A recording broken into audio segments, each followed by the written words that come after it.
Sunday morning breakfast செய்கிற வேலை இல்லை, ஓட்ஸ் சாப்பிட்டு முடிச்சாச்சு. சன் டிவியில் அப்படியே சுந்தர பாண்டியன் பார்த்துட்டு நேரத்தை ஓட்டிட்டு இருந்தேன். இன்னைக்கு ஆக்சுவலி ஒரு கண்டலன்ஸ் கேட்கறதுக்காக அம்மா வீட்டிலேருந்து வராங்க. ஸோ குக்லாம் பண்ண வேண்டாம், நான் வீட்லேயே செஞ்சு வச்சுட்டு வந்துடுவேன். நாங்கள் முடிச்சுட்டு வரும்போது நீங்களும் எங்கள் கூடயே வந்துருங்க, இங்கே வந்து சாப்பிட்டுக்கலான்னு சொல்லிட்டாங்க. சரி, அந்த வேலையும் வச்சோம். நம்ம தான் லோடா வாஷிங் மிஷின் துணியை போட்டு சேமிச்சு வச்சிருக்குமே, அதெல்லாம் மடிச்சாவது வைக்கலாம், போய் எடுத்துட்டு வாங்கன்னா வேண்டாம், வெறுப்பா கொண்டு வந்து தூக்கி போட்டாங்க.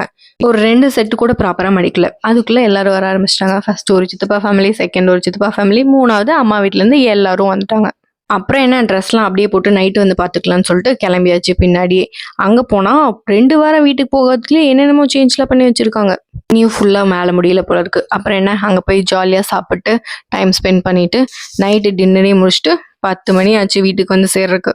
வந்ததும் ஸ்டார்ட் அப்படின்னு இருந்த எல்லா துணியும் மடிச்சு எடுத்து வச்சுட்டு கீரை க்ளீன் பண்ண ஆரம்பிச்சிட்டேன். ஆக்சுவலி நான் எந்த அளவுக்கு கீரை பைத்தியம்னா நைட்டு 12 மணிக்கு கூட உட்காந்து க்ளீன் பண்ணிருப்பேன், அந்த அளவுக்கு.